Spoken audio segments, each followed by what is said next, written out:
NASA ప్రయోగంలో బొద్దింకలు శూన్య పరిస్థితిలో 40 నిమిషాలు బతికాయి. చైనాలో డామినో మరియు మడగస్కర్ రకాల బొద్దింకలను దాజు పెక్కెల్లో పెంపుడు జంతువులుగా పెంచుతున్నారు. వాటికి కోల్పోయిన కాళ్లను తిరిగి పెరగడం సాధ్యం.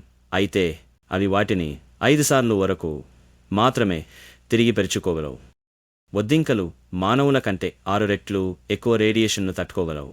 బొద్దింకలు 400 రాట్స్ వరకు రేడియేషన్ను తట్టుకోగలవు.